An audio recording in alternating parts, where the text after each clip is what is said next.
Yo, what is going on, you Slackers? I am your host, Slackerz Gaming, bringing you another discussion, speculation kind of video for the upcoming Super Smash Bros. On the Nintendo Switch. Boy, do I love talking about this stuff.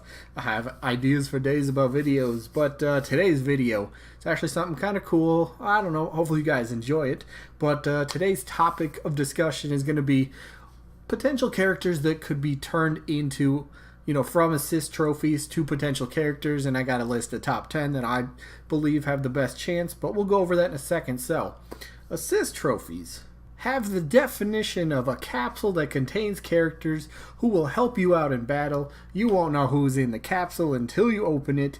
It may be someone everyone knows, or someone who's a bit of a mystery. The majority of these characters are invulnerable, so attacking them is not really an option. You know what that means, right?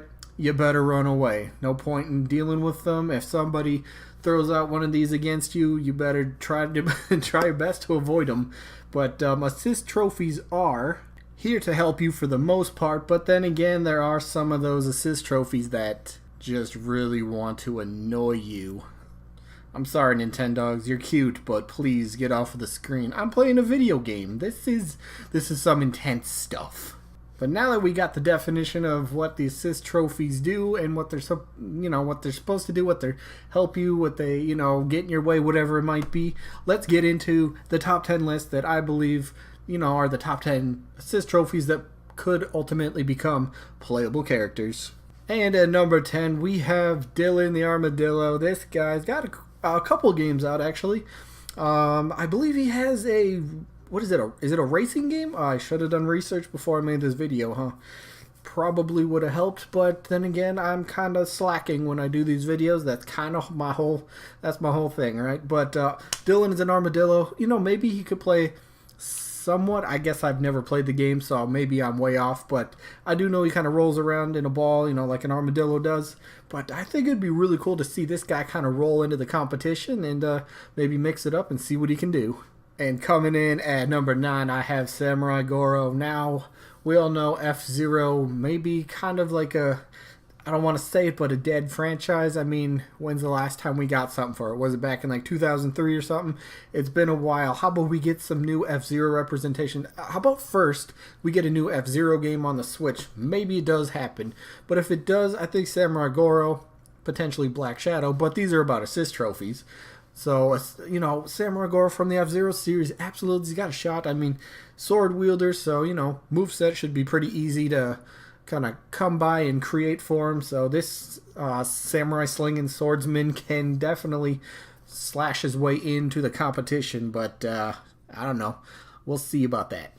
And coming in at number 8, we have Lyn from the Fire Emblem series. Now, there's probably a good chance we're going to get a new Fire Emblem Lord, hero, whatever you want to call it, to be playable. Maybe not on the initial roster, but there's a safe bet there could be DLC. And I think when Sakurai is coming up with a list of characters, I think Lyn's got to be considered. I mean, there's already data for Lyn as an assist trophy, so you got something to kind of work with here. Plus another sword user. But then again, do we already have enough sword users? Is there such thing as too many sword users? Yes, there is, by the way. Yes, that's my opinion. But Lyn, she's been an assist trophy the past 2 games for the Wii U 3DS era and then the Wii. So I think another female definitely could be added to the roster, but we'll have to see what the plans are for the upcoming, new Fire Emblem. We still haven't heard anything about it. Maybe we get the main character from that game, who knows, but Lyn definitely would have a shot to be upgraded from assist trophy to playable character.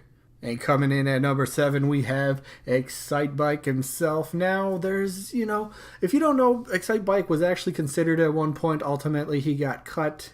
Or I guess maybe not cut is the right word, but he definitely got replaced with the Ice Climbers. Sakurai found out the Ice Climbers were more unique, and they had more of a personality than Excitebike, because let's face it, it's just some random dude on a motorcycle. But there's no doubt this character has a following. He's been an assist trophy, so of course, that's why he's on the list. These are about assist trophies becoming potential playable characters.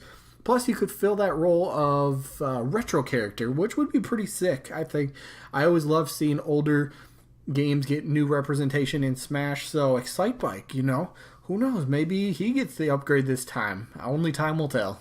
And coming in at number 6 is Isaac from Golden Sun. This character, very popular among Smash fans, was an assist trophy in the Smash Bros. Brawl for the Wii, but for some reason was just cut and forgotten about in the Wii U 3DS version. A lot of fans, kind of, including myself, speculated that, hey, he got cut as a assist trophy. Does that mean there was plans for him to be a character? Oh, I don't think there was. I never really found any data on that. But hey, there's still that possibility. Isaac is very popular. He did get pretty good amount of votes on the Smash ballot. And I think he's top 10 in Japan. So, I mean, that's got to say something, right? Sakurai is going to have to take that into consideration. Who wouldn't love this guy coming back? I mean, when's the last time we had a new Golden Sun game? How about that? Refresh the series, bring him back. Let's go.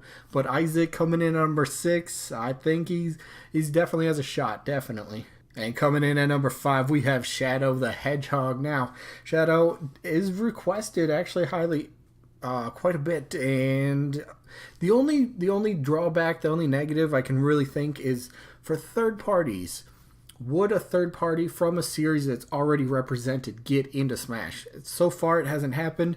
It seems like they're just trying to get multiple companies with, multiple IPs from other third parties instead of, just a bunch of characters from one. In this case, we already know Sonic's represented with, Sonic. So, would they add Shadow? I personally don't think they could, but he's definitely on the list for assist trophies that could be upgraded into playable characters. Plus, he could definitely... He's got his... It would never be a clone of Sonic. I mean, he's got his own moveset. He's got everything. He's got the potential just to bust out and become a playable character, but... I don't know. But he's definitely, higher up for the assist trophies, in my opinion, just because of his popularity alone. And coming in at number 4, we have Skull Kid. Of course, I mean, with Breath of the Wild being so successful, I don't believe Skull Kid was in Breath of the Wild, but with Breath of the Wild so successful, and Legend of Zelda not really actually receiving a new character in the series, I mean, yeah, it's been since Brawl was the last time they got a new character. Sure, Zelda and Sheik got separated, but into their own separate characters. But in terms of just a new character, it's been a little while. And as Nintendo's like number 2 or number 3 most famous franchise. I think it's overdue, especially with franchises such as Fire Emblem having 6 characters. Why does Legend of Zelda only have 5? And you could make an argument Toon Link is... Well, isn't he kind of a clone of Link for the most part? I don't know. He does play a little differently, but still. How about something fresh, new, and unique? Plus, Skull Kid is very popular within the series. Fans would love him. I would love him. So that's why I got him up at number 4 on the list. Now, coming in at number 3, I have Dark Samus. Now, you're like, wait, Dark Samus is number 3? Maybe Dark Samus should be lower on the list. Maybe not on the list at all. But I only put Dark Samus up here because... the moveset potential could be a little similar to Samus, but that's not the reason. With Metroid Prime, the new one coming out, being developed right now, there's a very high chance, high likeliness, there's a new character from the Metroid series. Now, of course, me personally, I would love to have Ridley. He's not too big. You can make him work, resize him. That's a different argument that's been beaten to death so many times. But Dark Samus would be very unique. It'd bring another villain character.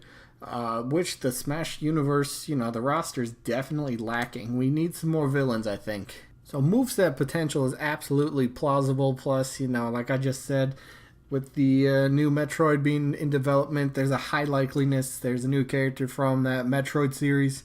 Of course, it pretty much, I think it kind of boils down to Ridley, Dark Samus, or maybe Psylocke. We'll have to wait and see. But Dark Samus absolutely fits this role. I think Dark Samus has a good chance to be playable in the next Smash Bros. And coming in at number 2, Takamaru. Now, I believe Takamaru is probably the most likely for a retro character representation in Smash. It was considered already. He was considered before. So the possibility is already there, but ultimately, I think he was considered back in, was it Melee or Brawl? I can't quite remember off the top of my head, but he was considered for one of those early games. Ultimately, Sakurai decided against him because he figured maybe not too many people would actually notice him. Eventually got in, of course, for the Wii U and 3DS as an assist trophy, but it checks a lot of boxes in my opinion. Pretty popular for retro character. Definitely got the moveset, and it's starting to get known. Plus, there was the kind of the what is it from Nintendo Land or whatever that game was that came with the Wii U. There was that little, I don't know, little area, whatever you call it. I never played Nintendo Land. I heard about it, but yeah, Takamaru definitely checks a lot of boxes, and I got Taku. I got Taco. Yeah. Now I got Takamaru coming in at number 2, and there's only one character left. And you can pretty much guess who this character is going to be. My boy Waluigi. It's time. You know, there's a very good chance there's going to be a new Mario representative in the new Smash Bros. Now. It's up for debate, absolutely. Captain Toad could be in there. Waluigi could be in there. There's Daisy's got her own fan base. There's a lot of possibilities, but because Wally's already a assist trophy, maybe that gives him somewhat of an edge. Plus, it definitely receives votes on the Smash ballot. Moveset could be pretty easy, you know, just kind of help incorporate things from the Mario Party games, the Mario sports games. Of course, he's got his tennis racket, you know. Everything is there. The personality, he checks a lot of boxes. Very popular. I think it's pretty easy. I really do think Wally's finally getting that upgrade from assist trophy to playable character, but that's my opinion. I don't know. Let me know down in the comments below. Is there anything that I missed that you think has a better chance to become playable in the next Smash Bros. Instead of the 10 that I listed? Is there something that I missed that you're like, wow, how could you miss that? But I guess with that being said, this one's coming to an end. Hopefully you guys enjoyed, and hopefully we got you guys on the next one. Peace out, everybody.